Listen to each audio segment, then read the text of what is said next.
Tere, head investeerimisklubi liikmed, külalised, kõik, kes te meid läbi veebi vaatate. Oleme siin täna Äripäeva kontoris, et võõrustada Leedu panka Artea Bank. Mina olen ka ülikonna selga pannud, tavaliselt seda juhtu, aga täna panin. Ja Kaspar Viira on minu nimi, mina olen Äripäeva ajakirjanik. Mõned korralduslikud küsimused ka. Küsimusi saate läbida, küsida nagu ikka workshopi keskkonnas, kus ürituse koodiks on Artea 25.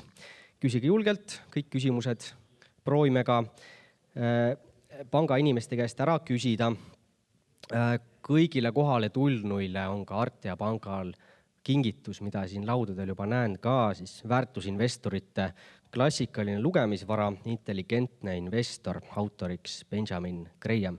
Kes veel raamatut võtnud ei ole, sealt eespoolt laua pealt selle saate ja samuti on ka Äripäeva raamatu kirjastusel suur allahindlus käimas, leiate ka teisi raamatuid sealt allahindlusega, aga intelligentne investor on kõigile Artea panga poolt kingituseks mõeldud.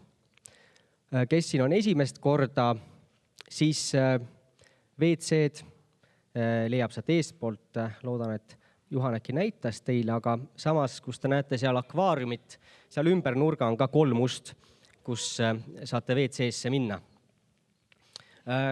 Natuke ka järgmistest üritustest, mis investeerimisklubil plaanis on. 11. juuni läheme SEB peakontorisse, kus on siis ekspertide ettekanne teemal võimalused ja riskid, kuidas investeerida praeguses majandusolukorras. 11–13. juuli, siis saavad investeerimisklubi liikmed minna soodushinnaga investeerimisfestivalile. Seal on laupäeval klubilistele ette nähtud siis eksklusiivne lõunasöök festivali peaesinejate Carol ja Daniel Wildermuthiga, mõlemad pikaaegse Wall Streeti kogemusega, investeerimise eksperdid pikaaegselt ka suutnud turgu edestada, seega teotab huvitav tulla. Pluss pidi ka see olema, et kui lähete sinna sööma kaminasaali, siis te ei pea pikkades toidujärjekordades ka seisma, nii et pidi omaette väärtus olema. 27. augustil toimub töötuba, kus faktori investeerimisest tuleb rääkima Christopher Vähi ja 25. septembril läheb investeerimisklubi külla Inbankile. Sende info leiategi üles klubi infokirjast ja klubilistele mõeldud klubi lehelt. Nii seisvaid inimesi ma ei näe. Etteritta ka ei ole keegi julgenud tulla, aga polegi tarvis hetkel. Nii, aga meie külalised jutust samuti aru saaks, siis ma jätkan edasi inglise keeles ja tänane õhtu ka siis suuresti inglise keeles jätkub. Dear members of Investor Toomase Investment Club who are gathered here and are watching us over the web, we're here in Äripäeva office to host Artea Bank from Lithuania. And before Artea became Artea, it was called Šiaulių pankas. I learned just now what's the correct pronunciation actually. So as an Estonian and as a journalist, I welcome the name change. Artea is much easier to pronounce for us Estonians, so thank you for that. And now what's ahead of us? Actually, first I'll introduce who is here from Artea Bankas. CEO Tautvydas Medzius. Head of Investments Tomas Varenbergas. Head of Strategy Tautvydas Medzius. Head of Artea Asset Management and Artea Baltic Fund Arvydas Jacikevičius. And also analyst from Enlight Research, Matthias Wallander.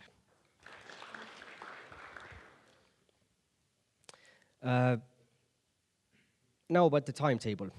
Next, Arvydas Jacikevičius is going to talk about the Lithuanian stock market. After that, there's a discussion on the recent developments in the Baltic stock market.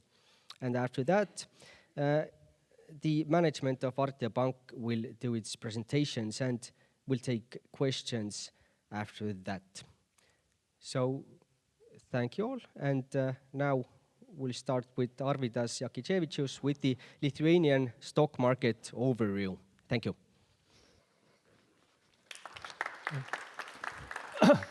Tere. Good evening to everyone. My name is Arvydas. Last name is too complicated, so I'll not pronounce. It's a great pleasure to be here on this stage. And I have only 15 to 20 minutes, so maybe I'll be a bit fast in pace, but hope you'll get it. Well, my message, what I wanted to bring to you. So let's start. First, just one slide about our team. Our team is from Artea Asset Management. We are a group of Artea Bank, and we are 10 of us in total. In total, we have more than 100 years of experience working in financial and capital markets. And we have like 1.6 billion currently assets under management. We manage second and third pillar pension funds, insurance funds, and also we have mutual funds of bonds, and one and unique in the world, Baltic Equities Fund also is managed in our company.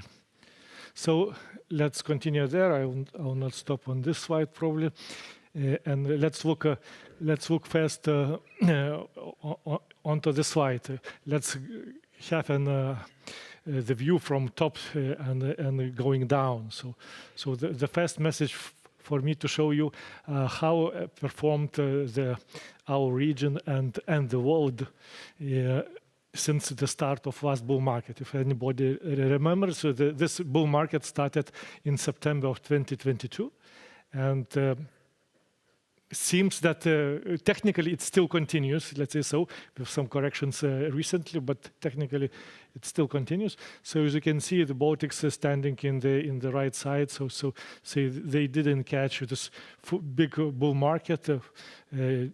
Different was with, for example, with Poland or Hungary, which had the same returns, for example, as Magnificent Seven stocks, so 150+% in 2.5 years, roughly.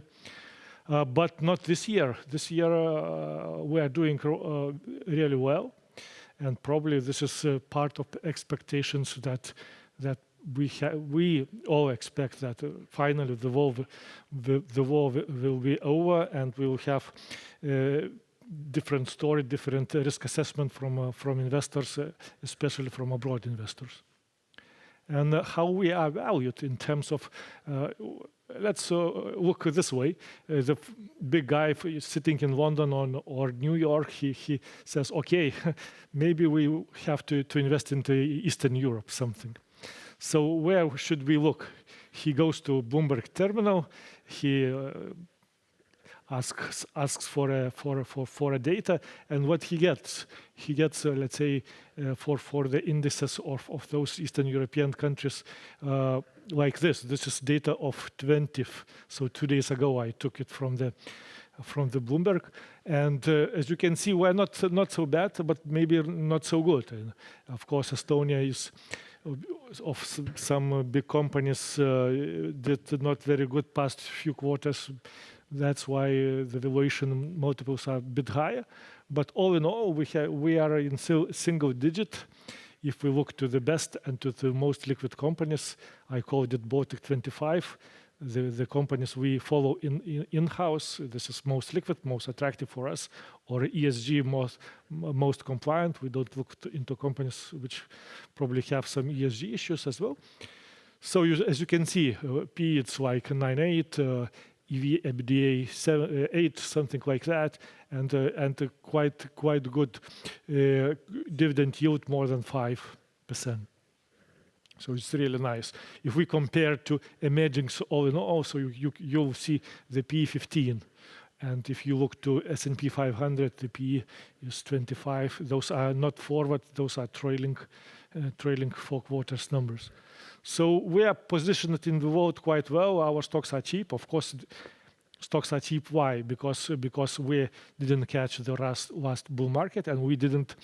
And our companies at most were doing quite well, especially ones in Lithuania. Not so very well all companies in Estonia, but still. So earnings increased. prices were lagging. So now we look quite attractive in the Central Eastern Europe. The case is only the risk or geopolitical risk and all other related stuff. Maybe sometimes even changes of government or some government policy changes like taxation. In Lithuania we have issues of taxation as well. But still, let's look how we're doing this year here in Baltics. There are two parameters here. The first one is in columns, it's trading volume. And the line is number of transactions. And the last column is extrapolation of current 90 days to full year. So you can see that that we're doing quite well. And my biggest emphasis there that the average transaction increased drastically during this year, what shows that not only the retail investors are doing more activity, as we can see from this black line, the retail investors' number of transactions can represent the activity of retail investors, and the overall volume can represent, for example, in some sense, the activity of institutional investors. So those are doing much more business there in Baltics.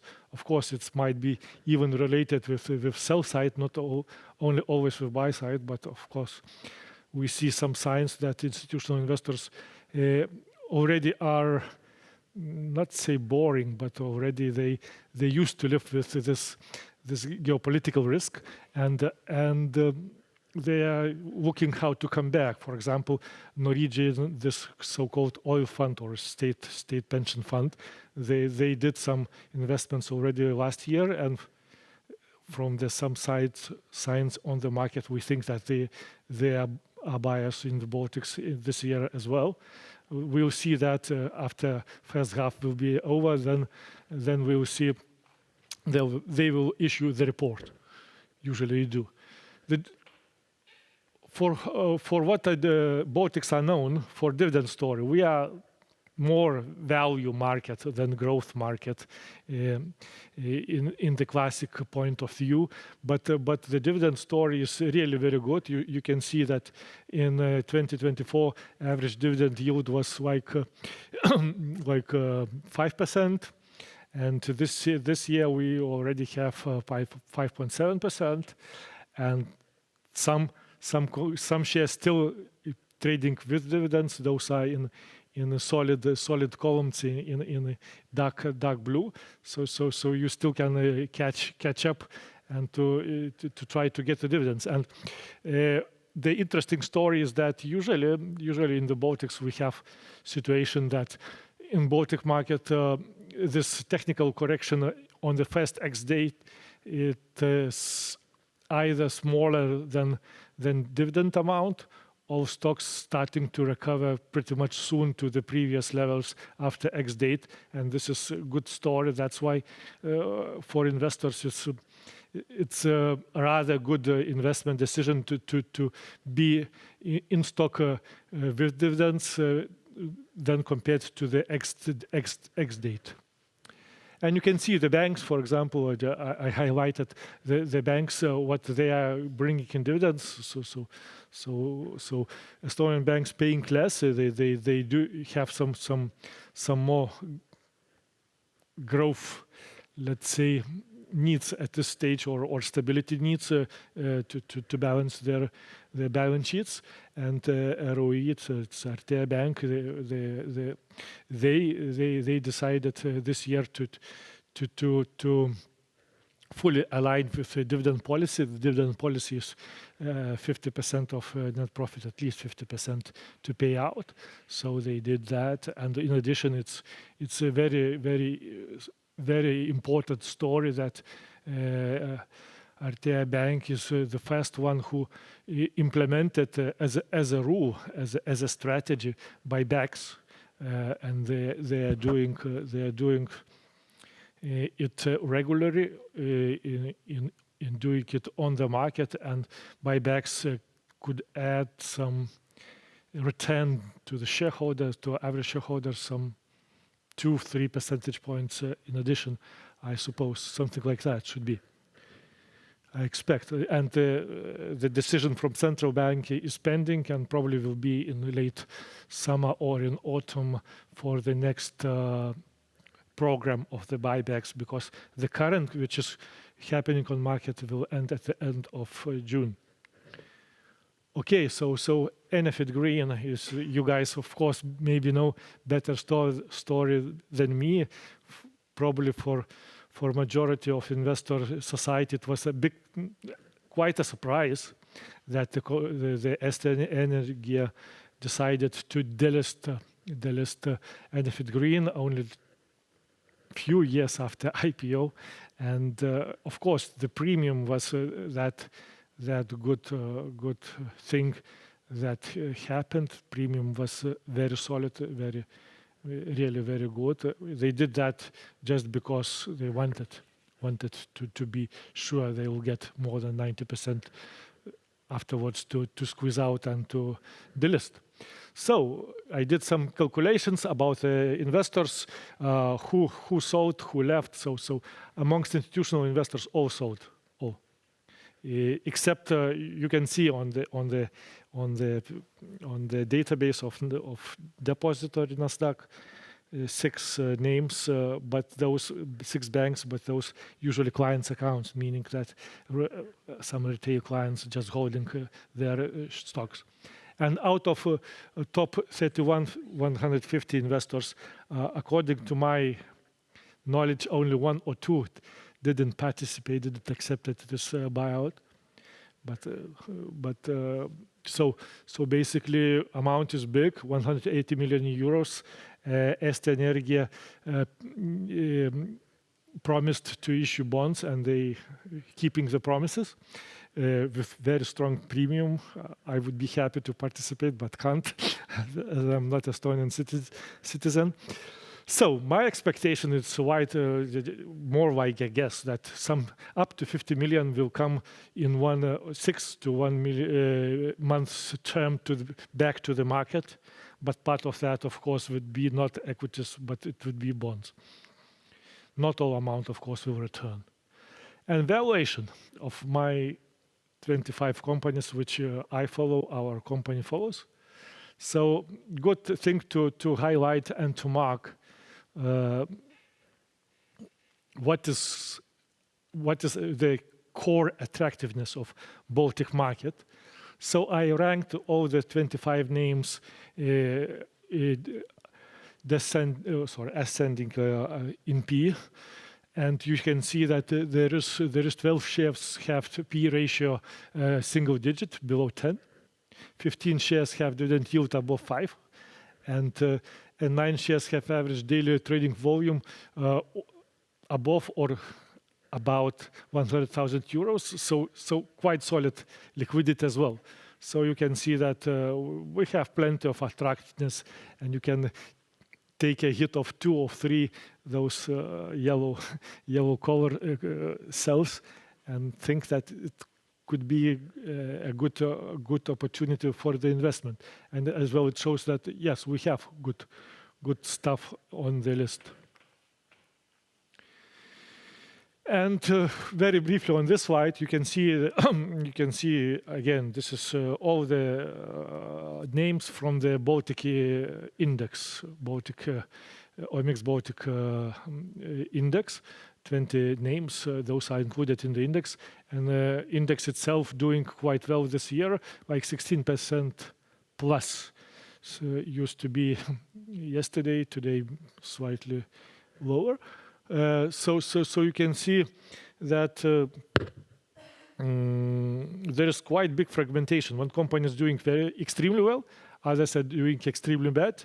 So in that case, what is important, it's not to buy anything that moves, but it's important to do stock picking, to do analysis, to look into numbers, not to look only into the graph, but try to at least to check what is provided in company site or in Nasdaq providing 1 or 2 pages sheets of information about each company, and to make your decision, or to check check other opportunities. Other opportunity could be, for example, already diversified and already functioning our Baltic fund. And the last 3 slides, more technical, more information there. 3 different possible ideas or possible sectors where could be your money put in. For example, from if your money comes from the bonds or from Enefit Green. So the first one is dairy sector. We have 4 dairies listed in Lithuania. Those were doing all stocks were doing very well. All the stocks, the graph you can see, overperformed the Nasdaq Baltic index. The index line is the most darkest there. And Vilkyškių pieninė, probably you know the name. They were doing extremely well this year, and during last 16 months, the performance was plus 160%, and the company still doing plenty of expansion, doing projects, etc.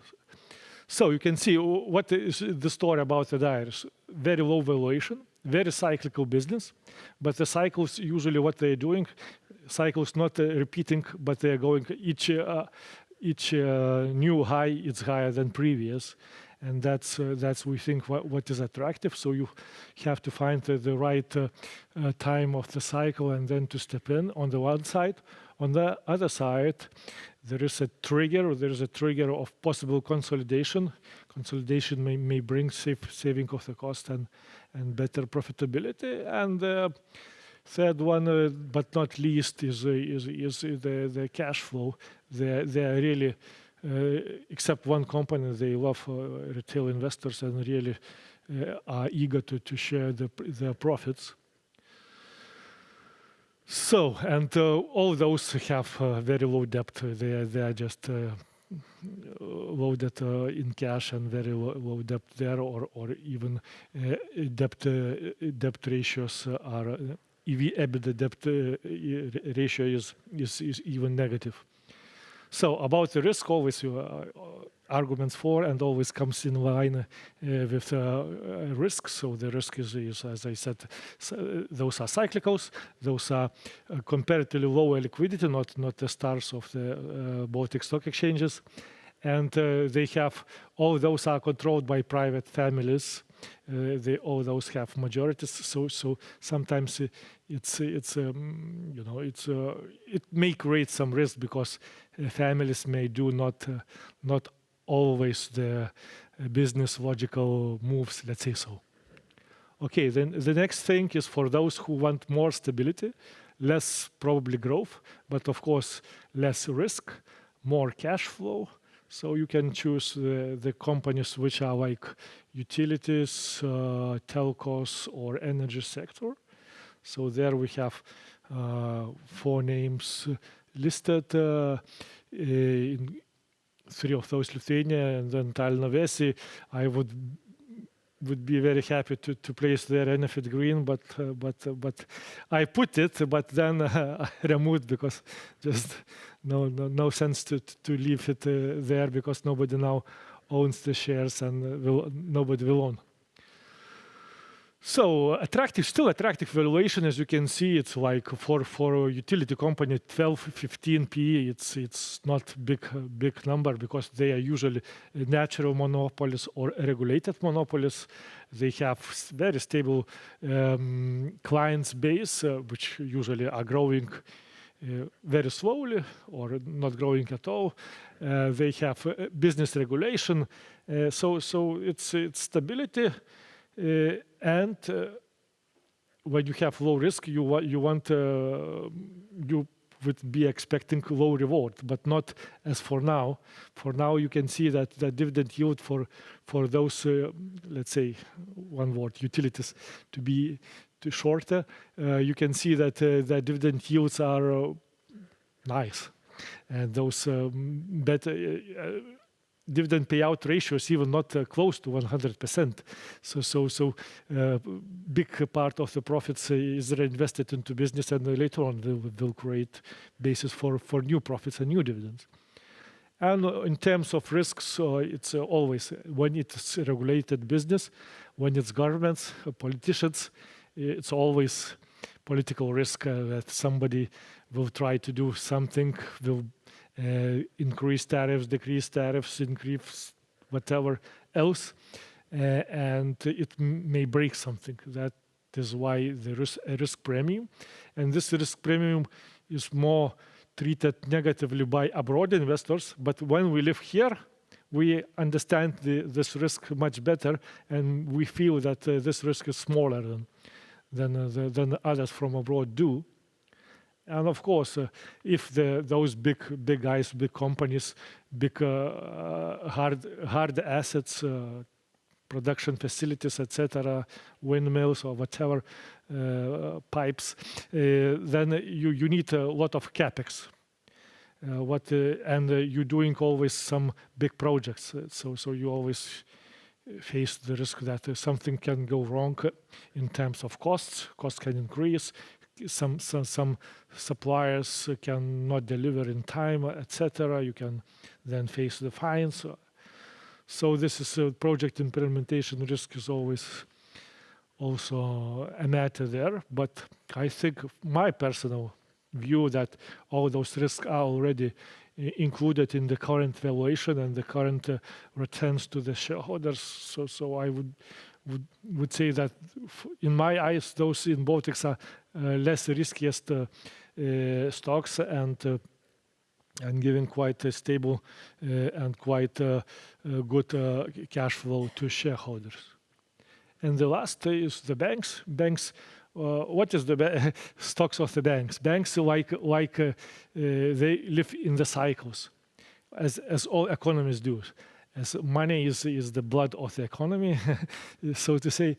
So basically, those cyclicals doing very well in the good phase of cycle when everything is increasing, and not so good probably when the cycle is moving down. So. But what we have in Baltics, in addition to those cycles, we have very fast growth. Still our banks are growing fast, even here in Estonia, where the banking sector is much more matured than in Lithuania. Probably the growth is very fast, and your local banks still taking market share from Scandinavian banks. That's probably good. We're trying to do the same in Lithuania, and we are as well doing some success there. So if you want to have some growth potential, if you want to have more beta, to have more positive move on the good times and probably more risks on the bad times, so you should look to the banking sector. I added both Scandinavian banks into the table just to see you that the multiples are pretty much close, except the price to book stuff. So, for example, Artea and Call Bank, those are both much cheaper and have price to book close to 1, while Scandinavian 1.5. And LHV Group, historically, they have, of course, very high price to book, but not as high as used to be. I remember time, maybe I even made a screenshot that price to book 5 of LHV. But it pays off if we look into the historical growth pace. For example, growth pace of the banking sector in the last 5 years in terms of net revenues from fees and commissions and net interest revenues, it's 25, at least 15% on average each year. So very fast growth. It means that the stock shall grow at least the same pace as the bank grows itself. Okay, so that was my part of the presentation. My colleagues will continue. I have some supplementary slides but I'll probably not comment those here, but probably colleagues from Äripäeva will share those in one or another format for the society. Yes, we'll share all the slides that we show here today. So thank you, thank you, Arvydas. But please stay on this stage. And now let's welcome here the analyst at Enlight Research, Matthias Wallander, please. And we'll have a short discussion on the Baltic and also the global stock market. So, Matthias, first I'll ask from you. There was a slide that that had a title of stagnation might be ending in the Baltic stock market. How do you see it? Is the stagnation over? I would say yes, but maybe not so much due to Baltics itself, but that the US market, the most popular stocks, as we all know in this room, kind of collapsed. And all of a sudden people started to look at other markets. It's not only in Baltics. I think Europe has benefited as a whole. So that helped a lot. On top of that, I think that Estonia is coming out of a hole after having been, I think, in really bad shape, and with tax increases and I think already high cost inflationary prices. So I think yes, hopefully from now on by itself and not because you don't want to buy US anymore.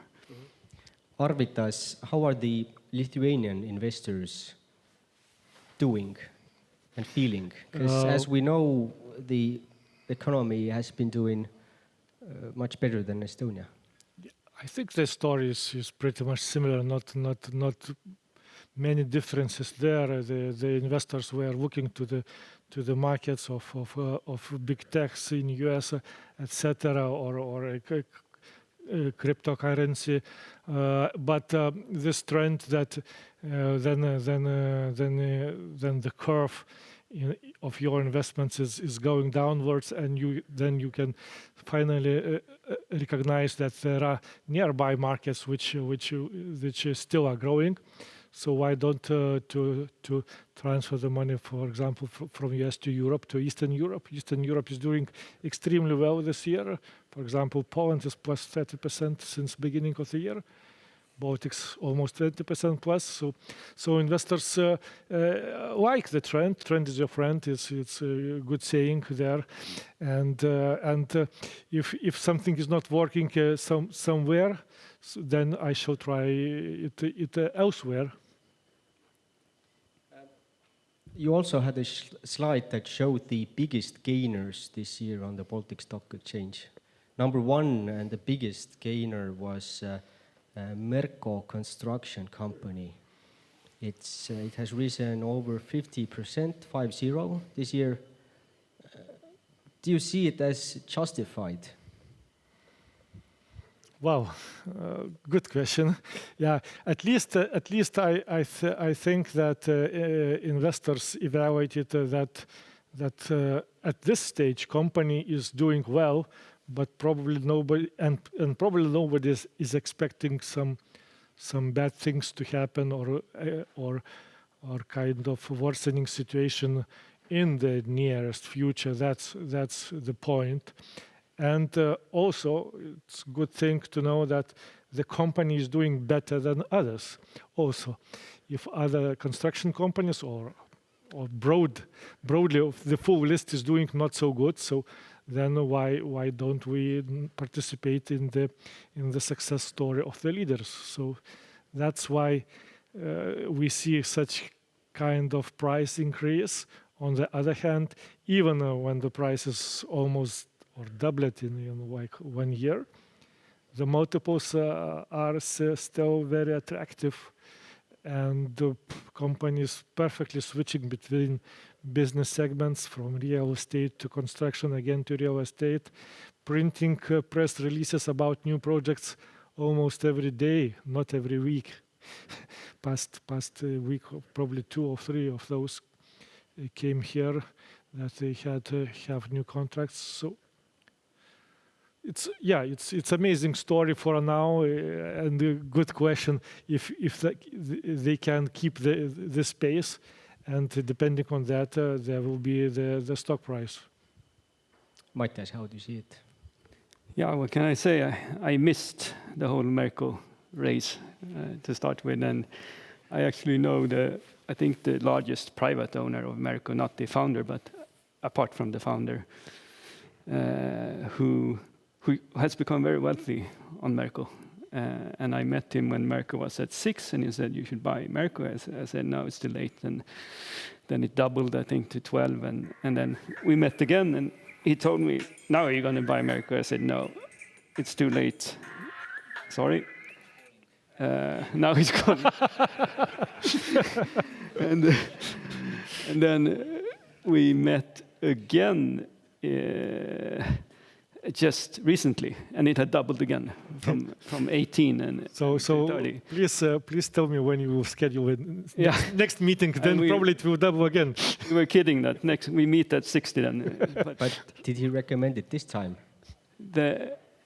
I think I would say that yes, I would buy it. Timing wise, I hope that people will sell down on after the dividend. Just what I'm hoping personally, and then there'll be some couple of bad reports, hopefully, and then I can finally get in.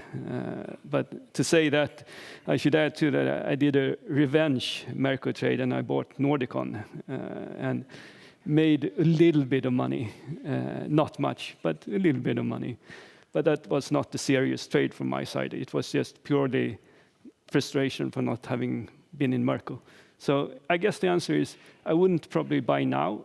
I would hope for a really weak report. It might not come. Probably it won't come. So in the end, I'll probably end up buying at the top. And yeah. But yeah, it's hard to argue against. I agree that it's probably something that if you have a Baltic portfolio, it should be part of it. Yeah. There's quite a boom going on in bonds, especially the high yield bonds. How do you see it, and is it worth looking into the bonds? Does anything stand out? Well, we have really a big number of bond issues, and even today it was Stock Exchange published announcement that there is a record 9 placements of the bonds issues coming right now, today and those days. It's very interesting story, very successful story for those who already borrowed the money, and probably I don't know if all the investors will treat it as a successful story at the end of the day, because it's very difficult to assess at the moment if all the cases are valued in the proper way, if all the risks are included and valued in the terms of the cost of the interest rates. So we don't know, because the disclosing of some smaller issues is very poor, and the businesses are also sometimes those are not startups, but quite risky ones. So we'll see. We had already few cases in Lithuania when the redemption of the bonds was postponed. For example, Auga Group, also listed company. So what comes to my mind that probably that investors who are very keen to participate in those numerous bond issues, probably they are not evaluating all the risks of the issuers and probably paying too high price for those bonds. That's my opinion. Matthias. Right, so I will sound frustrated again. I mean, I think it's a bubble. I think I said it to Äripäeva journalist a few days ago. And of course, in a small market like Baltics, you should not have like was it 10 or 9 bond issues at the same time, then something is wrong. I mean, we're not that big of a market. So sadly, I think it's another one of those that we had in the First North equity market like in 2021, where companies saw that, oh, there's easy, stupid money to be made, and you know, let's list on First North. I think now 80% are either bankrupt or on their way to bankruptcy. So I think it's the same with the bonds. There are good companies, maybe among those 10, but they are I think suffering from this bubble that is going on. So sadly, it also means that when it bursts, it will burst for the good companies as well.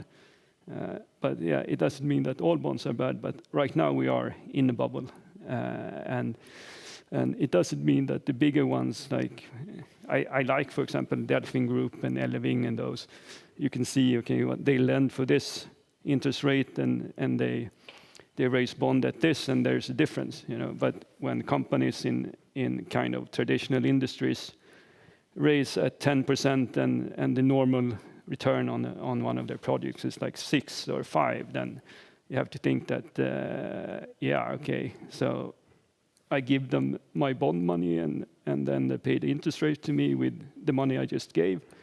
I feel great for 2 years. I make 10% a year for 2 years.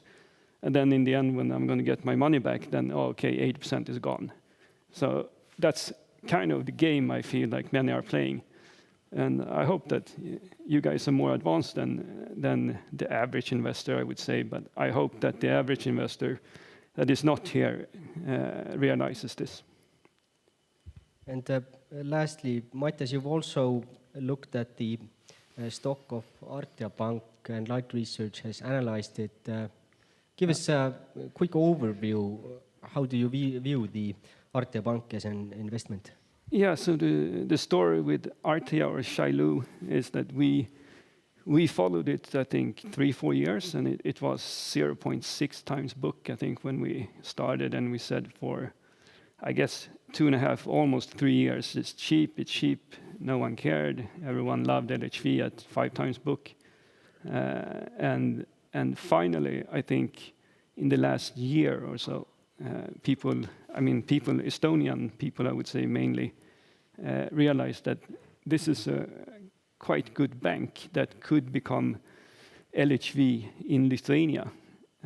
So maybe I put some money in there. And I think that's what changed the whole valuation for Artea Bank, is that Estonian retail investors bought in. Having made money in LHV, they bought into Shailu and started making money. On top of that, if you look at the operations with the new owners and with already, I would say, good management in place, all the building blocks for a good story and a good case was there. And I think the new owners, they are more shareholder friendly, which we have seen with the buybacks and new dividend policy. So I think it could be that we just midway. It's not as easy as when it was 0.6 times book. Now it's 1. If you look at the ROE of 11 or 13% adjusted, then it's not like dirt cheap, like Arvydas said. But if it's like an LHV story, 1 times book, and then they all of a sudden, when investment years are over, the ROE goes to 15, 20, then you have another 50%, I think. But yeah, that it was easy. The easy money probably was at 0.6 times book. Now you have to wait, have a bit more patience, I think. Thank you. Thank you, Arvydas. Thank you, Matthias. Thank you. It's a pleasure. And next we'll hear from the management of Artea Bank CEO Tautvydas Medzius, Head of Investments Tomas Varenbergas, and Head of Strategy Tautvydas Medzius. Thank you. Thank you. Well, do you hear me? Good. Pleasure being here, back. We went last time as Šiaulių Bankas, now came as Artea. still having many things in common, Lithuanian and Estonians, even the common thing that the first row always left for someone else, not yourself. But yeah, really, really thank you for spending this sunny evening with us. It's a big pleasure to have you here.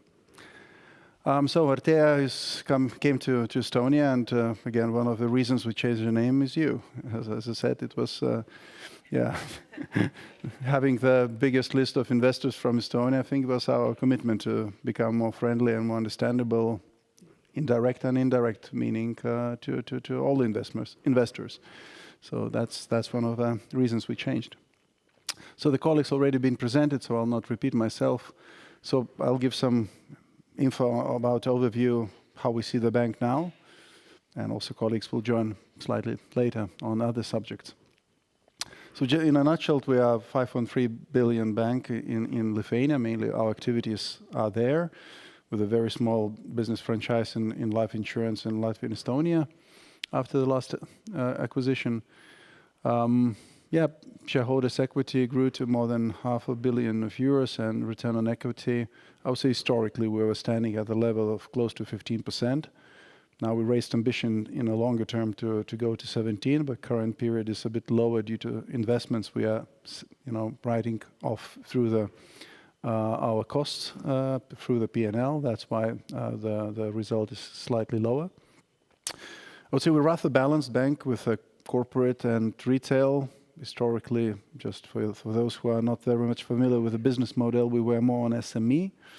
So we have started as a SME bank 33 years ago. Now we expanded to a, I would say, well-balanced bank, having half of a corporate lending and then consumer mortgages, also renovation. I've touched that topic as well a bit later. What is that? Net interest income 71%, growing other income, net fee and commissions also grew, and the last merger and acquisition also took a part of the growth in this position as well. Funding portfolio becoming more and more diversified. Historically, only deposits was the main source and capital. Now we have different levels of more junior level of instruments, and that makes us more efficient, and that's part of our capital efficiency program. So that's a new name. I hope you've seen some, rebranding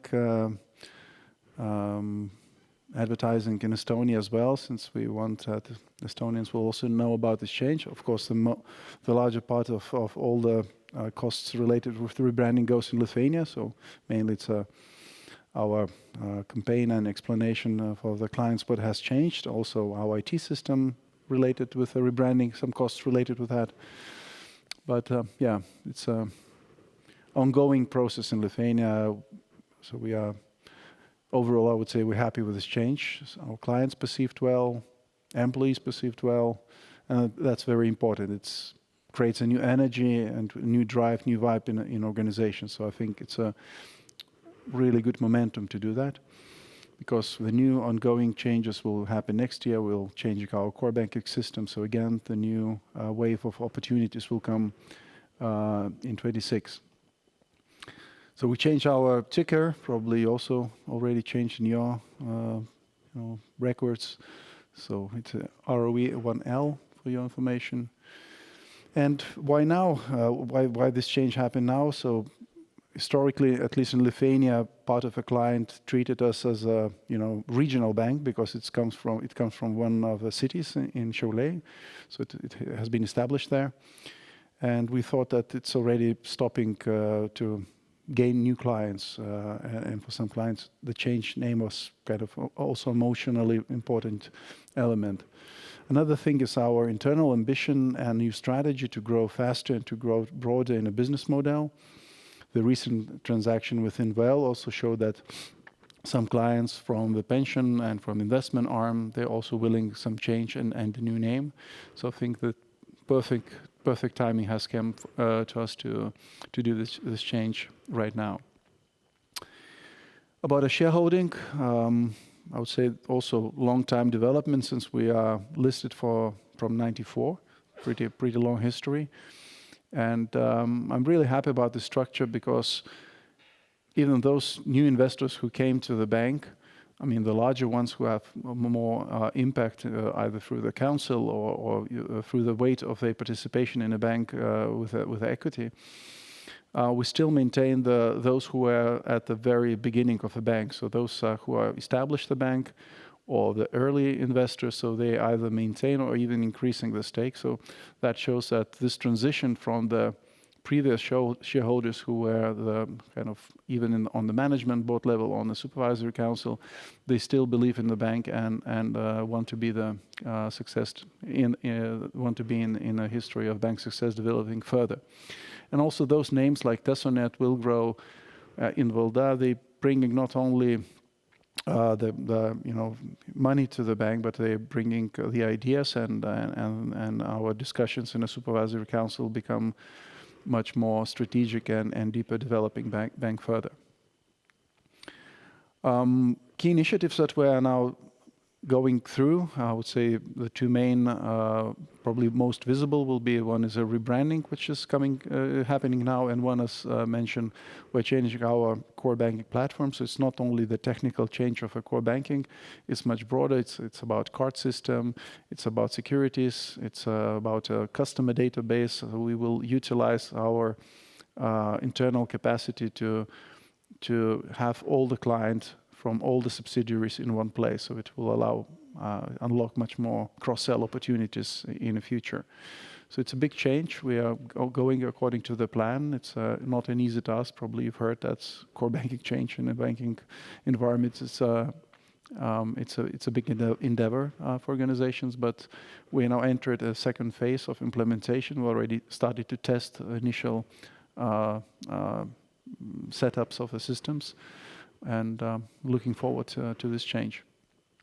So our idea to maintain the concept of being phygital, so we're staying on the ground, we still maintain the largest branch network. We try to make them efficient, cost efficient, and not to expand to them too much, but to be in the locations where other banks left, and that allows us to gain clients in those areas. But also continuous investment into the technology, that's I think no-brainer, and we currently in all the platforms needed apps and internet banking, and with the new platform we will do even higher level upgrade. And capital optimization, we started that already with the new layers of different type of instruments like AT1, subordinated debts, and I think we still will go on further with securitization and optimization of the capital further to extract as much possible from a ROE perspective. So our growth story is based, I would say, from this graph, two main messages: that this, constant development of organic business model, which is well supported by the mergers and acquisitions that we made 4 of them in the last, more than 10 years. And all of them, gave not only from the size perspective increase of the bank, but also from the competences, from the business lines. And as I said, the last one with Invalda and Well actually completed our universal bank offering package for mainly for the retail clients. Probably I will not comment graphs too much. You see, it's pretty easy to follow. Market share. In our strategy, we said that we want to grow faster than the market. We don't want to be explicit and clear, detailed on how fast we want to grow, because we need all the time to balance growth and risk appetite. I think so far we're doing well, and we try to extract from the market opportunities as much as possible, but not sacrificing our risk quality. And that allows us to grow to 11% in the loan market and 8% in the deposits. On the deposit level, we are pretty well balanced on loan to deposit ratio. It's close to 100%. So I think in that sense, we are running on a full steam. Few comments about corporate lending. So as I mentioned, this is our historically core business. About 70% comes from this area, and we're growing in this field successfully. I think the recent development from 12% to 15% shows that trend. And we already overcame Luminor in Lithuania, so that's a successful development, constant capitalization of all the previous years of being closer to the clients on a corporate level. And we're also happy about the country's diversification of the businesses. So we're not focused too much on one sector, even the real estate sector, which is still loved by the banks. I know Estonian banks probably a bit more exposed to this area. We're standing at 28% and continuing the diversification of a portfolio. One thing to mention, probably some of you heard, some maybe not, about the renovation projects. That's one of the unique business lines that we have in a bank. It's for quite a long period of time. We started as I would call, intermediary or agent for state money or European Investment Bank money when they said that it will be good to renovate the country, because we, as you have also here, old-fashioned and inefficient dwellings. So we thought, why not to start to be part of this journey, and it's nice and meaningful way to combine finance and construction and energy efficiency projects. And we now became really the largest player in this industry, mainly ourselves playing here, and one state-owned entity also doing those projects. So from those, simple intermediation in a market, transferring money from EIB to the households for renovating projects and then collecting them back, we started to invest our own funds. We started to co-invest banks' money, and now we have built already for several years the platform, like securitized fund where other investors can invest their own money into those structures, and also leverage this initial investments to a much higher level of funding for the households. It's pretty low risk, because households treats those payments as utility payments. So it works pretty well, and we already renovated about 3,000 houses in Lithuania, and the full amount is 1.4 billion euros used for that. And few comments about retail banking. So probably the most complex and the most intensive in investments and development on IT side, on technology, is the retail banking. So we started historically mainly with the deposits and then the card business, but latest development already for 10 years, we are strong in consumer lending. We have pretty strong share in that field, 13%, which is pretty diverse market. It's not only dominant by the larger banks, but also you see 52% of the smaller players in this field providing consumer lending. So we're taking pretty good position there. As well, our probably relatively new development on the mortgage market. Historically, we were not in that field active player, but from 2020, after the acquisition of Danske Bank portfolio in Lithuania of mortgage loans, we started to grow steeply in this direction, and it's good business. It's very low capital intense loans and generating good return on a capital. And definitely all the retail offering, we have changed the mindset of being like product rented.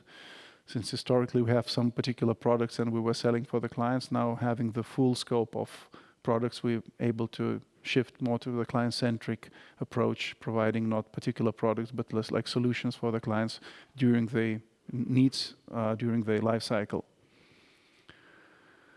So as I mentioned, we are still maintaining the largest network of branches, 51 in Lithuania. So we have a pretty good distribution in a country of cities and towns. So it's about 30 cities and towns covered with those branch network. And we're expecting to grow client base. We have raised ambition to reach 1 million clients in 2029. It's an ambitious target, and we're committed to grow in that field, because it's one thing, it's a commission income, and another thing is a good source of deposits. So that's again makes our business model even more sustainable for the future. I will be glad to run through this sector because it's very successful and good, but we have an even high expert in that, Tomas, so I'll give a hand to you. Continue. Yeah. CEO cover that part of presentation. As a personally running that business line, so easier to explain. So together with corporate and retail banking, we have a strong investment banking or investment services arm, which consists actually of two parts. So the first one is DCM services. So we're holding a market leader position in a country.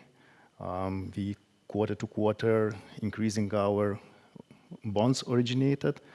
Well, there was discussion that we are undergoing a bubble, so maybe not a bubble, but we are issuing bonds by ourselves. So we did plenty of senior preferred, additional tier 1 subordinated bonds. So we do know how to do that, and we are ready to help clients to do that. So we are selective, we are very picky, we are working with the good names. Probably some of them are also recognized by you. So we are trying to navigate and trying, not to risk the bank's reputation because it's very expensive. The second arm of our investment offering is asset management. So just to remind that we acquired that part of the business at the end of 2023. And that business line is doing very good, I would say. And looking to the financial perspective, so that exceeds our expectations. So the assets under management are growing very fast. Clients' inflows are increasing. We have best in a country or in market performance of our second and third pillar funds. So just, lots of number one. So it means that we are the best performing team in a country. We have a unique, I would say, strategy. How do we manage clients' funds? So we call it Index Plus. So it consists of two parts. So we invest part of funds into the index on benchmark ETFs or similar kind of instrument. And that plus means that we actively taking additional kind of opportunity to earn better returns for the investors by directing funds to alternative investments, to private debt investments that actually our competitors not doing in the country. So we know our edge. We have plenty investments in the Baltics. So as we have local experts in a team. So the best what we know is the local market. So we have a pretty big exposures into the Baltics. I will come back, but before that, it's worth for you to get a little bit more deeply into the operating environment, and Tautvydas, our strategy partner, will cover that part. Thank you. I'm going to start with a very obvious statement. Investing in a bank is investing in a local economy. So when you buy financial services institution, not only are you just buying a balance sheet, but you're buying into the broad economic stories. At Artea Bank, we're very deeply embedded with Lithuanian economy. As Vytautas was saying, we have 22,000 corporate clients. Our mortgage book is close to 1 billion and it's continuing to grow very, very fast. So if I was sitting here, one of the key questions I would be asking is, how does the management team feel about the macroeconomic environment? And the answer is we're feeling very, very good. Lithuania's economy is firing on all cylinders. It's one of the best performing economies recently across the Europe. As a matter of fact, all Baltic states been doing really, really well. They're nothing but short of economic miracle. Very steady and fast growth since independent, which accelerated after the EU accession in 2004. And in different history periods, different Baltic countries were taking a lead. Latvia was leading the way in the early days post-independence. Estonia was doing the best across the Baltic states up until the COVID. But lately, Lithuania is taking the lead, is taking the charge, and overtaking other two countries. If you look at the size of Lithuanian economy at the moment, at the end of 2024, it's almost the same as the other two Baltic countries, Estonia and Latvia. So both of them have close to 80 billion of GDP. And if this trend continues, which we believe so, we're going to reach 100 billion threshold by 2030. Remarkable achievement. And it's not only some economic data and stats. People in Lithuania feel this major economic progress every single day. Living standards are growing, wages increasing, and I just want to take a moment and appreciate how far we've come. So if you look back in 1994, the average salary in Germany was 25 times higher than Lithuania. If you look now, it's only 2 times higher.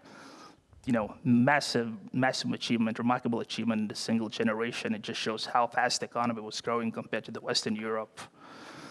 If you look into different Baltic regions, Tallinn is still the richest region across the Baltics in terms of the average salary, but Vilnius comes close second.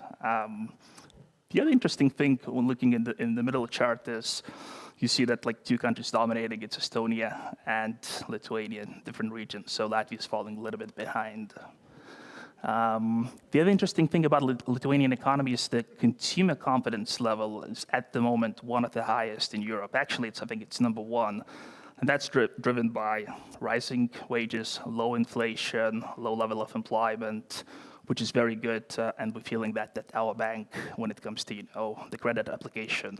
Mortgage applications never been higher, same with the consumer credit. So all in all, Lithuanian economy is doing really, really well. Looking ahead, we feel strong about the economy, where it's heading. Our chief economist is saying that the economy will continue growing at 3% in 2025 and 3% in 2026, and it's going to be the rate of growth is going to be higher than in other 2 countries in Baltic. That's going to be driven by things already mentioned. It's strong consumer confidence, but we also have manufacturing sector which is booming. There's going to be a lot of investment in defense sector and infrastructure. All these things are going to benefit the economy, which will continue growing at a steady pace. Inflation will pick up a little bit, but that's going to be manageable. And inflation will pick up because we're raising a minimum wage in Lithuania and we're raising excess duties on fuel and alcohol. But all in all, it's going to remain very manageable. Average gross monthly wages will continue growing with a little bit slower pace, and unemployment will remain low. It's super low. If you're one of the 5-6 largest cities in Lithuania, everyone can find a job. That's not an issue, and will remain so in the future. One last thing I want to mention is what's interesting about Baltic states and Lithuania is very low level of credit penetration in the economy. As the economies continue getting richer, the rate of credit increases. We're still behind the European EU levels on the household side and corporate side. On corporate side, there's only like 42% of credit compared to the GDP, when the EU rate is close to 100%. And it means, one important thing, the banking sector will continue growing. So this is what I want to leave this presentation is, the key message and the key takeaway is that Lithuania is growing faster than EU average and will continue to do so in the future. Banking sector is growing and will continue faster than Lithuanian economy, and the Artea Bank will continue growing than other banks in Lithuania. On that note, I'll hand it over to Tomas. Good. So that's the last part of our presentation before we'll take your questions. We'll try to explain how do we see Artea as a bank, as an investment case, and why we as a bank, we are a compelling equity story. So, when you're looking to the banking sector as an opportunity to invest in the Baltics, so absolutely 3 listed banks, LHV, Coop Bank, and Artea. Both Estonian banks are good ones. We are performing very well. How do we look and how do we a little bit differ from them? So we do have more diversified business profile when we look to our asset side, and that reflects also on revenue side. We do have more less volatile revenues, so net fee and commission income and our income is higher compared to our Baltic peers. When we look what is the key, let's say, elements when investors benchmark different banks or opportunities to invest is the capital distribution fact and ROE. So looking from capital distribution, we do have very high dividend yield, and on top of that, we perform buybacks. Looking forward, so as the dividend policy is changed just recently, and we committed to pay out 50% of our profits, so we're gonna continue that. Buybacks, so as Matthias mentioned, we are the first institution by doing buybacks in an open market. We do see that that works, and we will continue to do that. Just to remind that they currently actually performing our buyback program, and going forward, we will continue to do that. We have applied for additional permission from ECB, so we do expect that at the second half of this year, we will continue this pretty good and well-accepted instrument as a form of capital distribution to the shareholders. As mentioned, the second thing is ROE. So there is more banks that we are kind of following, because as we speak with different type of investors, we hear that when we compete for €1 of investor, where he can put money. So we need to also track Czech, Romania, Poland banking institutions. So there is a good kind of a correlation that the higher ROE, the higher valuation of a bank. So even when we look to the current our ROE, which is a little bit lower than our long-term guidance due to the investment phase, we have upside, and then we'll end our investment phase and we will stand at above 17% of ROE. So we believe that we have plenty of room to get at a more fair valuation in terms of price to book metric. We expanded our analyst coverage list. So then you have one analyst which is covering you, and he says it's a buy story. It's probably doesn't matter much, but when you have plenty of them and we say the same, so probably it matters a lot. So our performance was, I would say, impressive, but either it's the end or it's just the beginning. So we believe that we do have in place many triggers that will help us to deliver good returns for our shareholders. So as Tautvydas said, strong macro situation, so we'll not kind of stop here. We have a good momentum that will help us to develop business under such an environment. Pension reform, so the politicians are heading to change the second pillar pension scheme, which is in place. So Estonia underwent that changes probably 3, 4, or 5 years ago. As a banking expert, I believe that it's not a good decision where the politicians are heading, but we can do nothing about that. What we can do, so we can explain our clients, what is the best, decisions or the best choices, what they need to do with their long-term savings. So probably a big part of these funds that will be taken out of the second pillar will go for the TVs, cars, whatever other experiences. But what we see from Estonia, let's say lessons, small fraction of that amount came back to the capital markets. So probably there is, kind of a discussion either and how it will end up in Lithuania.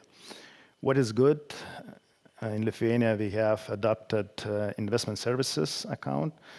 So again, in Estonia, you do have that for probably again 3, 4, 5 years.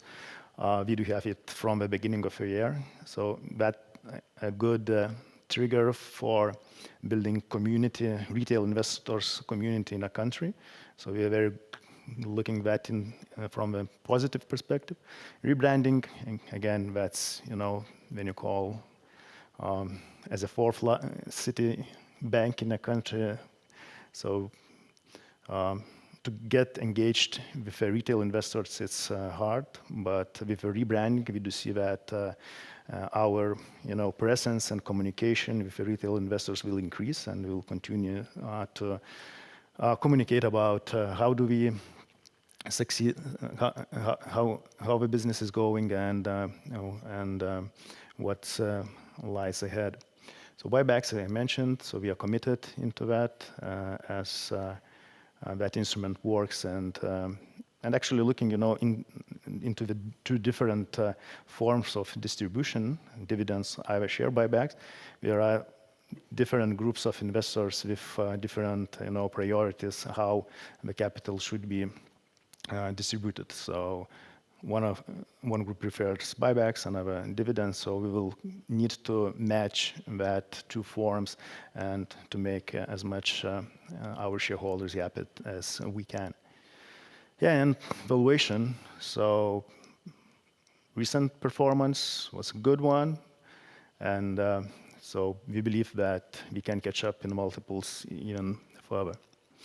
So yeah, so we do see that we still compelling investment case. We will continue to distribute high capital in form of dividends and buybacks. Our long-term guided return on equity is above 17%. We actually increased that. And previous was that we targeted 15%, but we do see that with the investments that we are currently making, we will be able to achieve higher returns. And again, comparing to the peers, nothing against the Estonian banks. Again, they are doing well. We are following them closely to the steps what we are taking, but well, our kind of proposition is I would say, an attractive one. So that's it from us, and please thank you, Tomas. Get ready for questions. Yes, let's.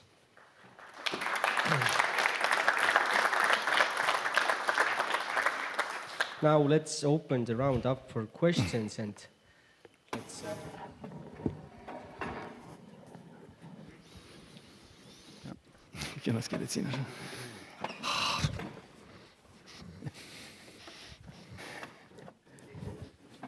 Nii, küsimuste jaoks jaotame siin kohapeal mikrit.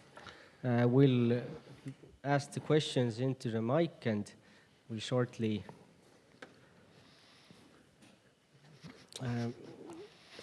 give it to you. So first hand that I saw was over here, please.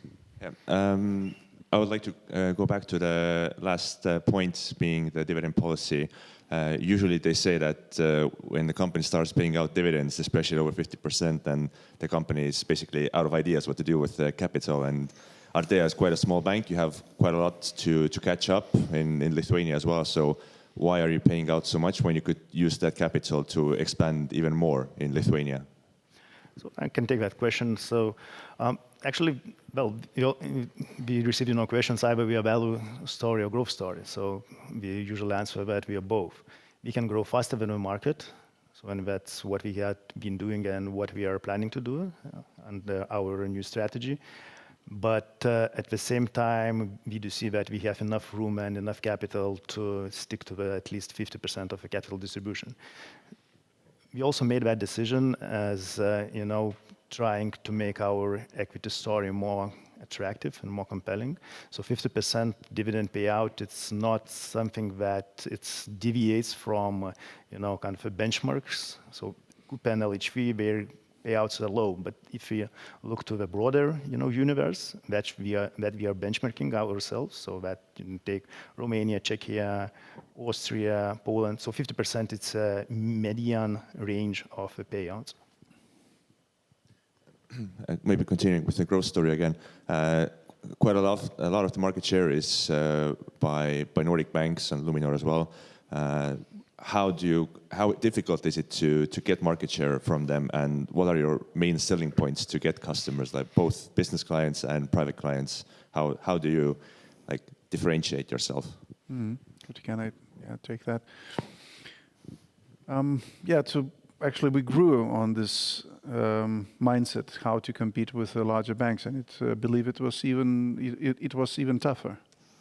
We have expensive resources, less capital, harder to attract more, healthier clients.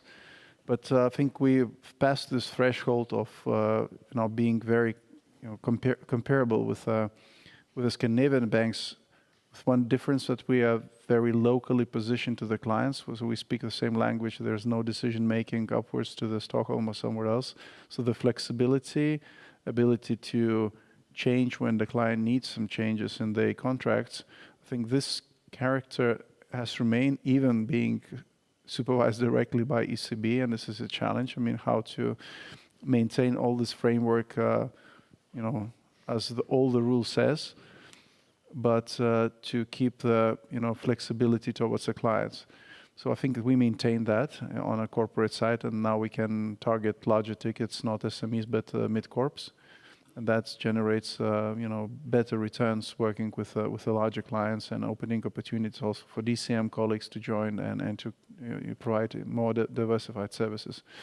On the retail side as well, I would say, as you saw, our mortgage growth was very nice compared to the development of other banks.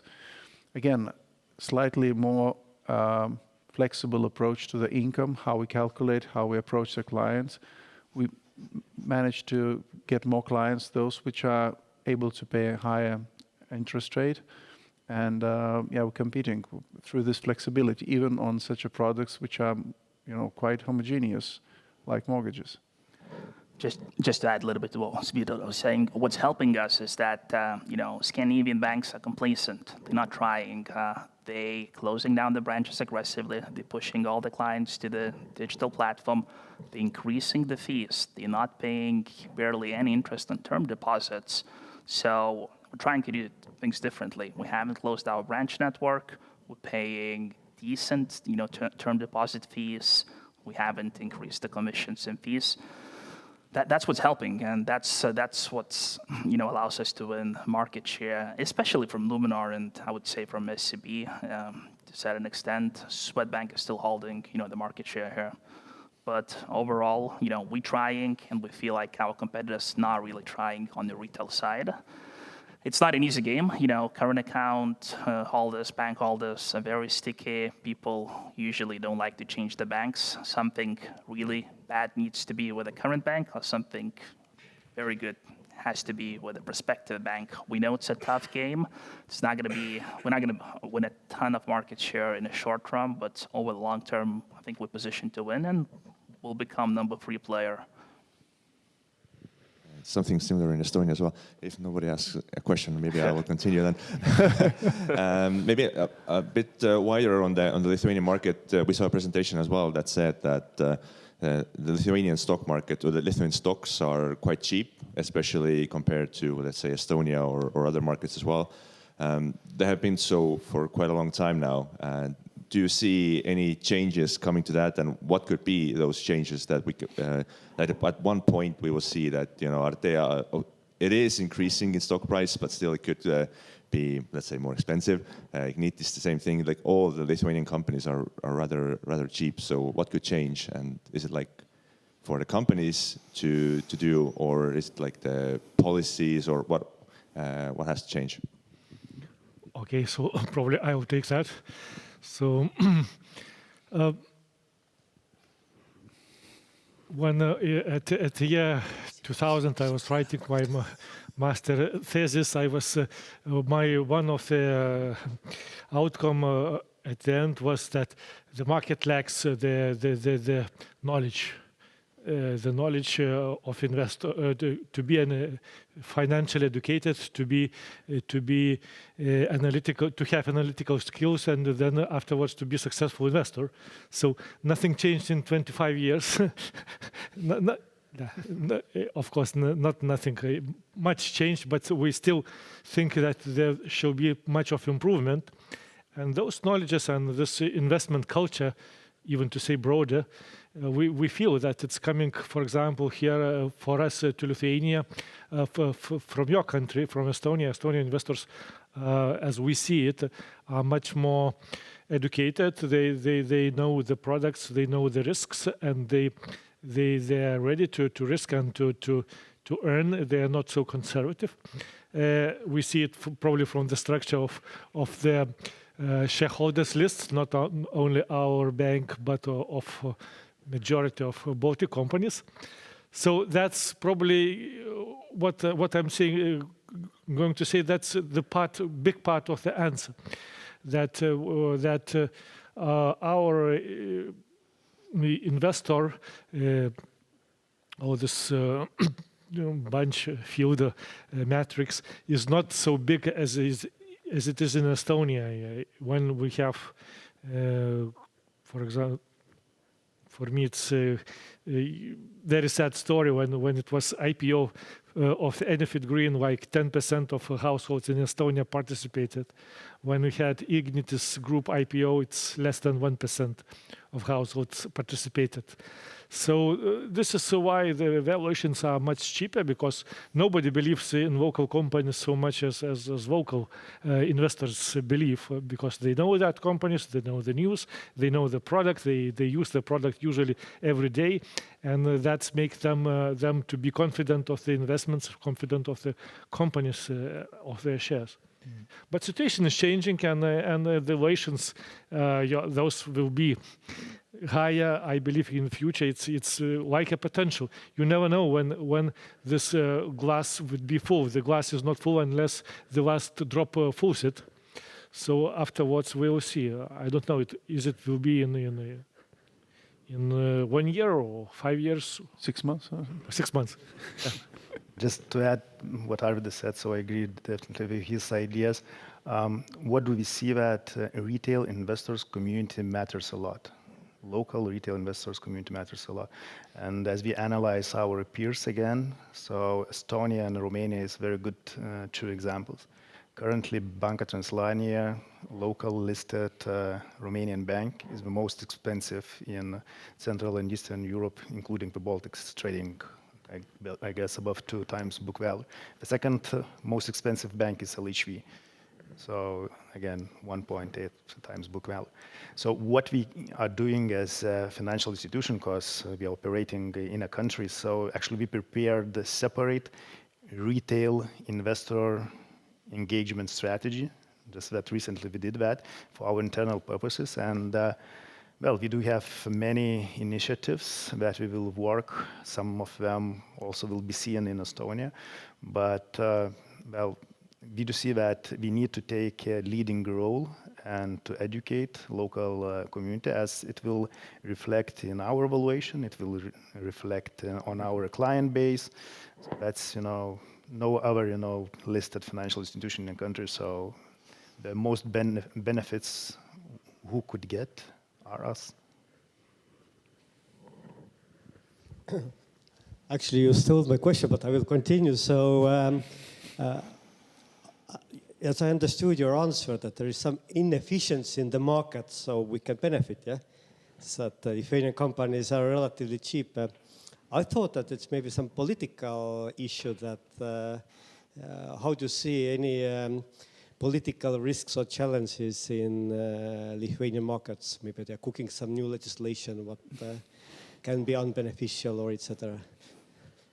So we have investment services account. So it's, I would say that capital markets develops on a positive way.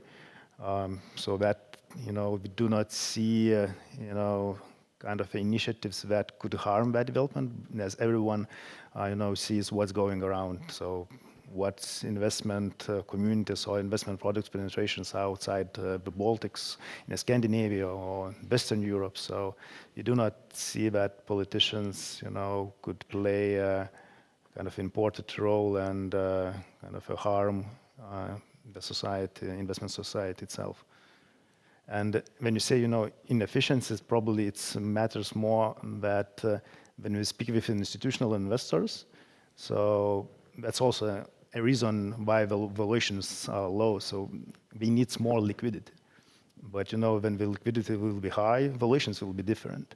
So it's kind of a little bit chicken and egg question. So probably we need to be, as investors, more patient as liquidity is increasing in a country because infrastructure is improving. Even us, we are working on, attracting foreign financial institutions that they could open gates to their client bases to trade in the Baltics. Let's take as an example Artea Bank. So we agreed with them that they will initiate equity coverage on us, but on the same side, we will open the gates for the Artea Bank group, so biggest Central Europe group in a region for their clients to trade in the Baltics. So, more and more investors will be able to get stocks in the Baltics, even let's say Revolut. So probably this year, they will also open gates for their client base to trade through their app in the Baltic. So, many good things to happen, and many market participants, having initiatives to make it to happen soon. How do you plan to educate local retail investors? So, I think Thomas already mentioned 3 ideas, but I think starting from the employees, what we can do with that, it's more than 1,000 people are working in a bank. And only, probably less than 100 are the shareholders. That's the one. The clients, how we can deal with the clients to engage them more. So, as Thomas mentioned, we're, already drafted the strategy how to do our share with the closest, people around us. How we can do this. So there are some lower hanging fruits, but there are some, of course, longer term. And this reform of the pensions probably another area when the question is escalated, because people, nevertheless, whatever they want to withdraw money and to use for, consuming purposes, they still need to think about the future. So it's a good momentum to escalate the talk and to, show that this is not a solution just to use money on a short term.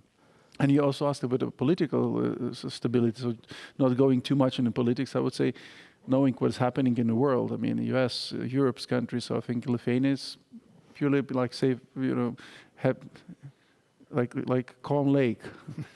Despite that there is ideas which we don't like about the taxation, how it's structured, but some things are good. I think some taxation elements needs to be changed. So far so good, I would say, on a stability side. And last question, without us as a CEO to be bold, 3 things you are doing better than LHV, and then vice versa. Okay, so it's quite a lot of things to mention. Better singer. Yeah, singer, cooker. That's probably not benefits too much to the stock price.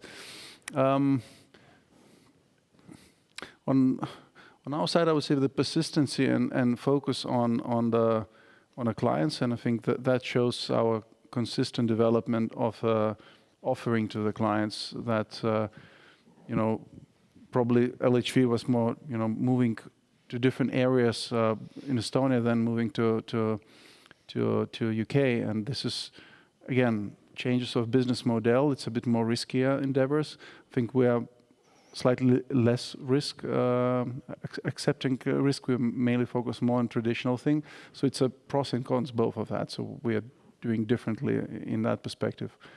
On the other things, I think we have a bit more similarities than differences. I mean, the capital structure, we also have some concentration of the shareholders who are bold and willing to drive business, the same with LHV. So I think, again, yeah, probably more similarities than the differences. Yeah, national champions. I would add that if you look in the long-term perspective, our funds are performing much better. So you can check on internet. Not 1 year or 5, but 10 years, etc.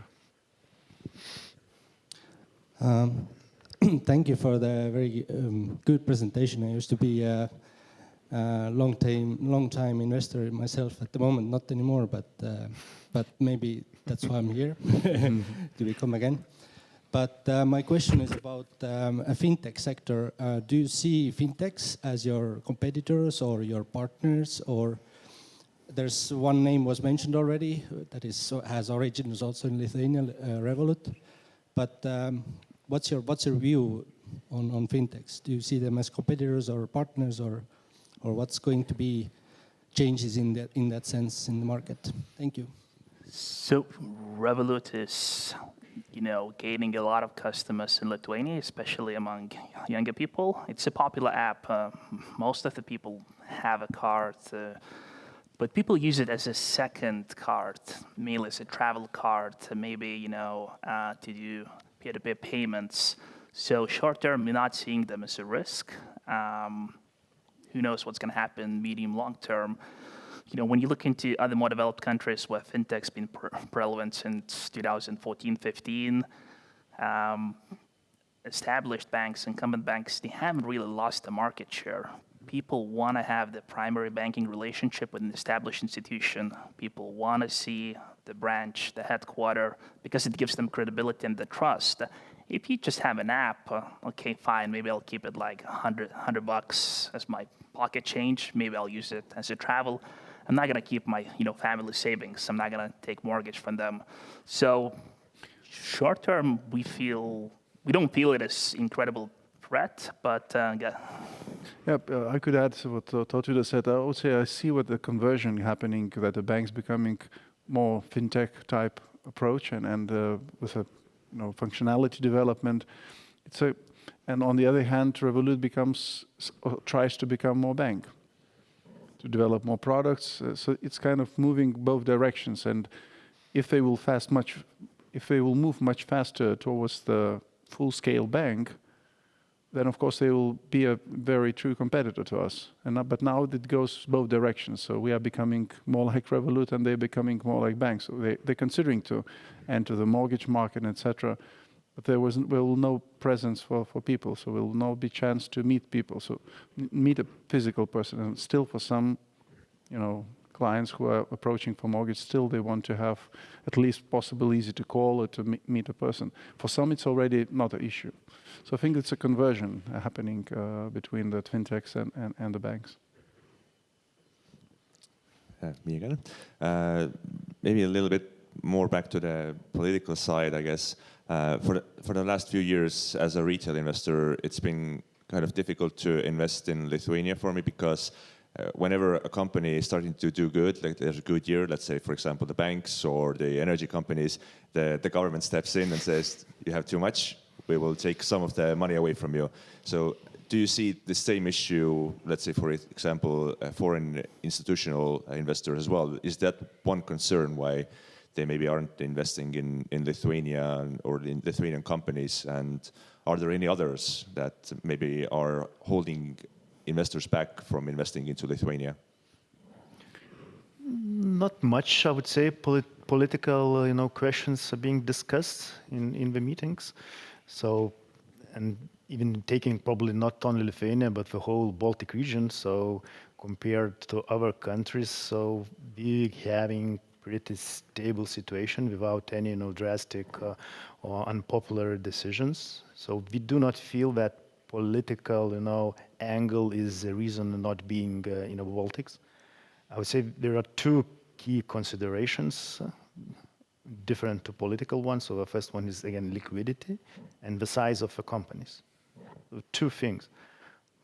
So that's where we need to know to grow our businesses, to grow local economies in order to attract foreign money. But when we will come, so valuations will be different, and so better to be in place, to be patient, to get dividends from the companies, open companies which are kind of delivering capital to shareholders. Just to give one real-life example, the last time we were in London with Thomas, we sat down with one famous institutional investor, the name you would know, manage, multi-billion fund. And what he told us is that we like equity story. We know that long-term you're going to win. We know that Scandinavian banks are complacent, valuations and demanding cheap, but we can't invest. Our mandate is not allowed to invest in a companies below 1 billion market cap, and average daily trading volumes has to be about 1 million. We're not there yet. We're getting there. But once we cross that threshold, you will see a lot of institutional money coming from London into Baltic Stock Exchange. I don't know when it's going to happen. My guess is 2-3 years away. I don't see it as an issue, but I see it as for smart folks like yourself, it's an opportunity. Buy local stocks until they're cheap. 2-3 years from now, they may no longer be that cheap. But I don't know, Arvydas, if you want to add anything on that. Well, probably you already elaborated quite okay. This theme, investors, yeah, of course, they follow the political risk, but maybe this in-country political risk is not a big issue in Baltics, because compared to all this noise, what is happening in Central Eastern Europe, in the US, it's much bigger and much more interesting things happening, so to say. But when it comes to those geopolitical risks, we have war, we have not good neighbors near our borders. Those things probably have more impact. But this is like, it's not somehow evaluated or something. It's already risk premium, certain risk premium, let's say 1-3%. Everybody can have his own number, and it's already in. And until it will be removed, this risk premium will remain and will stop investors of entering the market.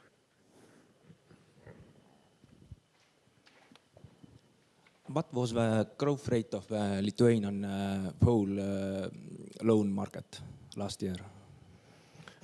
Loan market? Loan market in Lithuania. I would say it's a double digit, probably 14, 15 in this range. I just not quote for the exact figure, but I think in this range. And are you happy with your portfolio growth rate, like it was 13? Oh, it was higher. No. For the 24? Yes. It was 13. Probably it was 18. Yeah. It was 18 level, but we can check figures once again. But yeah, at least in our. But if it was 18, are you happy with that? Like it's like. Yes, we're happy with that, because we know the growth rate retrospectively. We can check, but when we saw the dynamics of our portfolio, we were happy, and in some cases we were even limiting the growth. Because, as I said, we don't want to grow too fast, and I think last year was history when we grew on a pace when we managed our liquidity, our capital, the way that we can use the potential within our risk appetite. Could we grow faster? Yes, we could, but that was our purpose: not to grow too fast, not to sacrifice on a risk side. Because in Estonia we have this bad economy situation, like 2.5 years already, and like check with competitor LHV, growth rate was 28. Yes. So that's how for me, like investor, I choose not you, bank. The question: how you sure that all the checks and balances, well. Of course, you need to look to the growth, because when you change a portfolio by 1/3 almost during the year, not for 1.4, but 28%. So it's a big figure. And the underwriting is a huge, I mean, because you have your amortization of your products and you lend the new ones. So it means that your turnover of a new lending is very high. It's a big volume of euros, millions of euros has to change, and you're accepting the new risk. So you need to be very sure that you are doing the right stuff, new decisions on the new clients or the older clients which are expanding.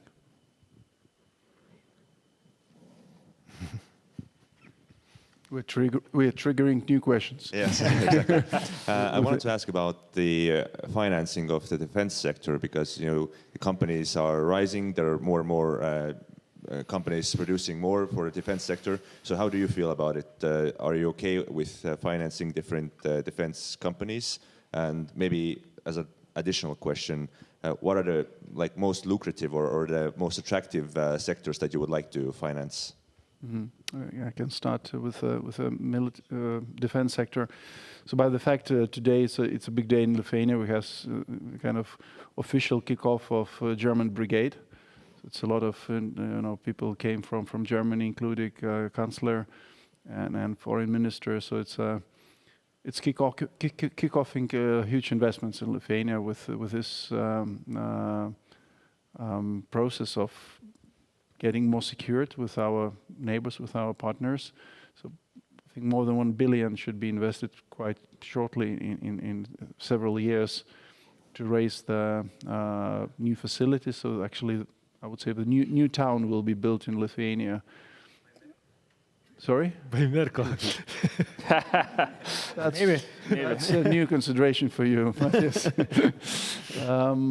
And yeah, that's one of the challenges actually Lithuania will face with the construction sector, how to manage the costs development in a real estate pricing, because it will attract a lot of construction companies for those facilities to be built, and it will be very short time. We need to do that before the 27, when the 5,000 German troops will come with all the families. So it's a good trend for Lithuanian economy, I would say. But coming back to your question about the sector, so we're unlocking the sector. Historically, we have a policy not to be in this area.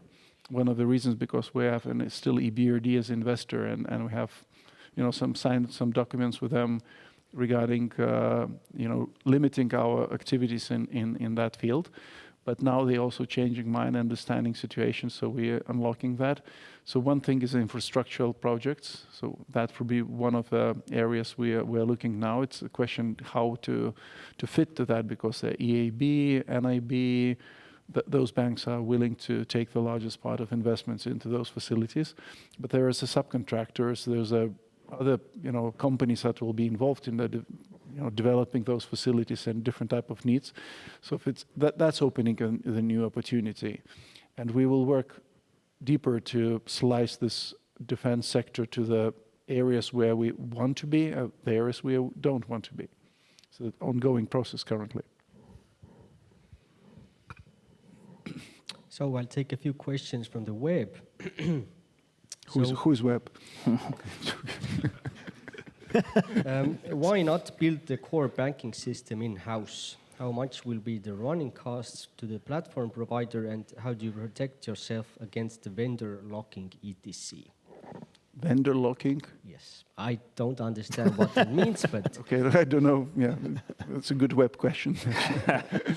It's actually a really good question. Because it's a bit cultural thing or ideological how to build a system. So yeah, we chose a partnership with the leading players in the market, and to be exposed to some risk that you are not doing everything yourself, but you're trusting the partners who are strong and knowing how to accumulate all the know-how in the area where they're experts. Of course, we will not be dependent fully on the one provider. We'll, having a lot of systems that we are running either ourselves or asking some companies just to, outsource resources for us.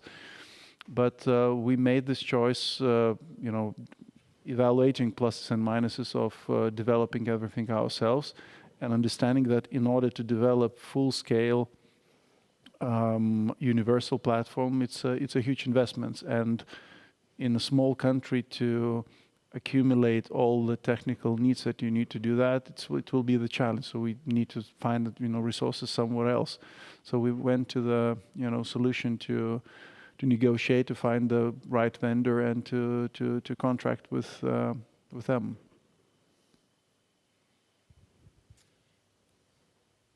And there's also one question about the Estonian market. How do you see Artea Bank's role in the Estonian market over the next 5 years, both in business presence and investor engagement? Second question is easier, and first probably never say never. Yeah, maybe colleagues want to elaborate. So, probably, so absolutely strategically, Lithuania is our core market and where our strategy is based in. We have a small, footprint in Latvia and Estonia. So, when M&A transaction was part of our development story. So we are not saying, that we are actively, hunting for something, but, we are keeping our eyes open.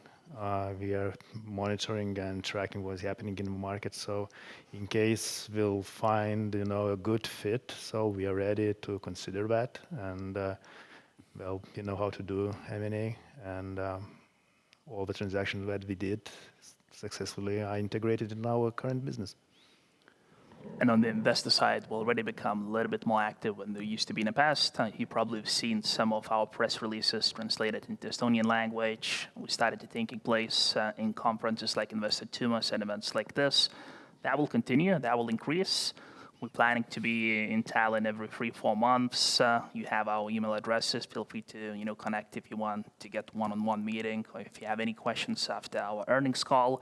So we're doing all the right things, and we'll just increase the intensity in our communication. We feel like the Estonian market is strategic for us. There's a lot of smart retail investors, and there's a lot of institutional money. You guys have a lot of family offices. You have some of the best emerging Europe funds like Trigon and Everon. So it's a strategic market for us.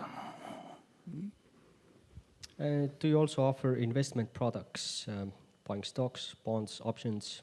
If not, have you considered offering them on your own or through some partner integrations like Lightyear? Yeah, on our investment offering, we have, I would say, full offering for the clients, retail and corporate ones.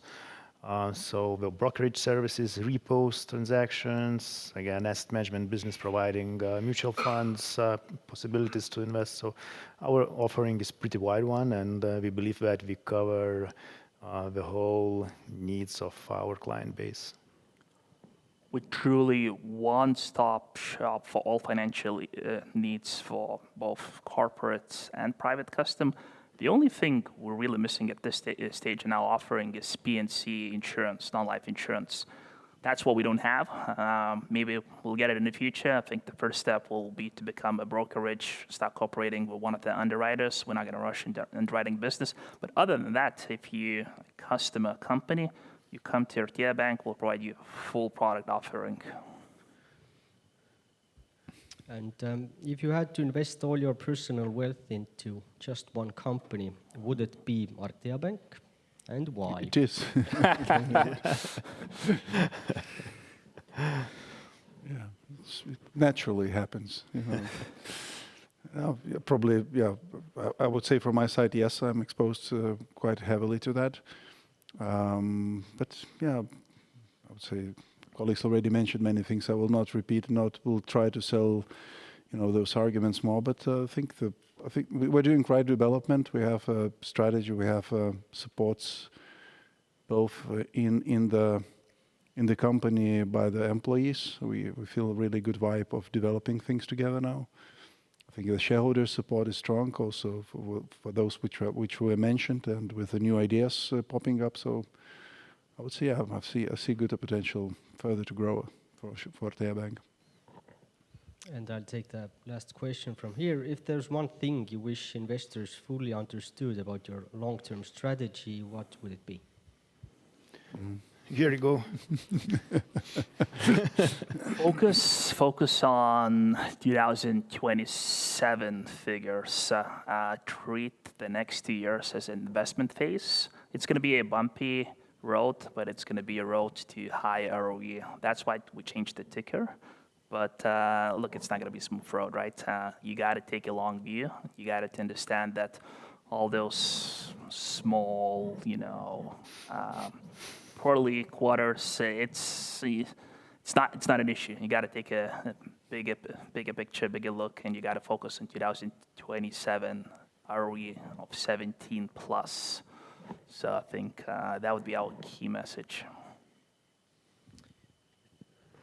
Yeah, I think we're all hoping that the war in Ukraine will end, but I just wanted to ask, do you have any projections maybe on if it will happen or when, and how it will affect the Lithuanian economy and also your own business? Do you have any ideas on that as well?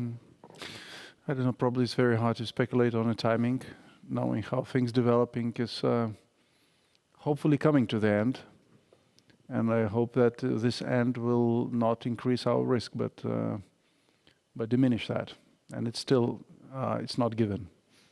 So what is given that we need to strengthen our, security, what we're doing. I think both Estonia, Latvia, Lithuania, all the other, Baltic-related countries and other European partners doing is to create a buffer as strong as possible that we feel safe here and investors feel safe here who are investing from abroad. On the perspective, I would say there's an opportunities since our countries are flexible to adjust, as we already showed, I'll be speaking with a correspondent of a newspaper about that. But I think agility and ability to adapt to the situation is pretty fast, and still knowing Ukraine market historically as a very close market historically and culturally, I think Lithuania will use a lot of opportunity to rebuild. I think Poland will be the one who will win most. But again, our company is also doing really good job in the construction business. So I think this will be the one of the area.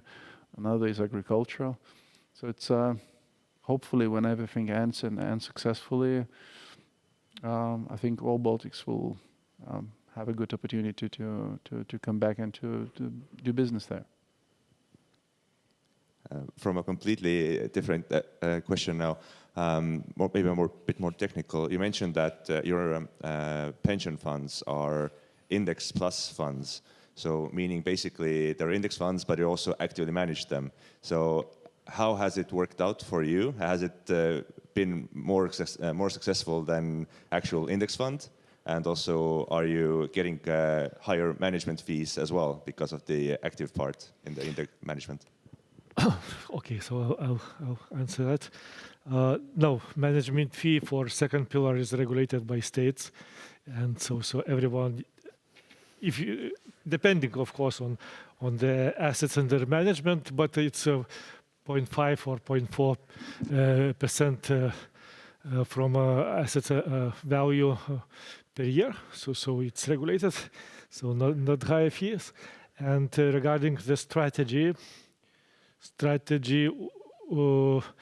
of course, when the markets were running very rapidly, we were slightly behind. We were slightly behind because part of our investments is in alternative assets like private equity, private debt. Those not are returning as fastly as used to be with equities like plus 20% plus each year. So of course we were slightly behind, but this was not like big amount of percentage points.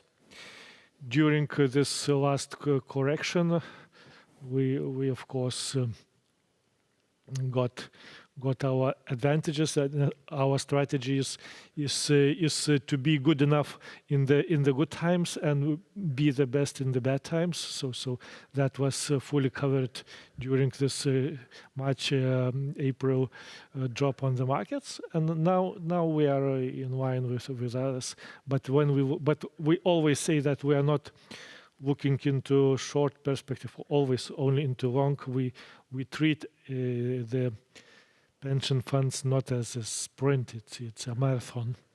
And we want to be first after whole 42 kilometers will be completed, but not after 100 or 200 meters. That's why we are focusing on the very long term and historically, as we invest into private equity, into not public assets. Those are higher risk assets. Those need liquidity premium, and we think, and we are getting this liquidity premium during the time period, and we think that this is what will bring us to the is bringing actually us to the leading positions. When we calculate, for example, we don't have big history for those life cycle funds, only 6.5 years. But when we look to the same strategy for the third pillar funds, equity pension funds, which have history 20 years, so we are strong number one there with our strategy. This shows that it works. And if we have one more question from the crowd, we'll take it as a last one. Final question, obviously. For personal gain as well. In 2021, we had the second pillar reform, where a lot of people got their money, they invested in the stock market, and there was a huge spike in stock prices for like a few days, basically. My question is, when will this happen in Lithuania, so I know how to position myself in the Lithuanian market? Tomorrow. Tomorrow. You have to do that tomorrow. Market opens at 9. Yeah, 10. Yes. But implementation should start if everything will be approved since 1st of January, I suppose. Yeah. So according to the project. from the 1st of January, probably. Markets would be open. Yeah. Special case. That's a good tip to end this round of questions. Thank you. Thank you. And lastly, do you have any closing remarks, comments you'd like to make? So maybe colleagues could add, but just from my side, our visit here is also respect to you guys who are investing or considering investing and interested in the stock. And as Tautvydas mentioned, we see Estonia as a unique market and admire the way investors, community is built. And I think we would love to repeat the story in Lithuania. So being here, I think it's our respect to you. Yeah. It's a pleasure to be here. Thanks. And we're still here for another hour for informal, interactions. If you have any questions, feel free to come to us. Would love, to chat and get to know you and answer any additional questions you may have had but didn't ask. So we're still here for another good hour. Thank you. Thank you. And as gifts from the Äripäeva side, we have some books for you.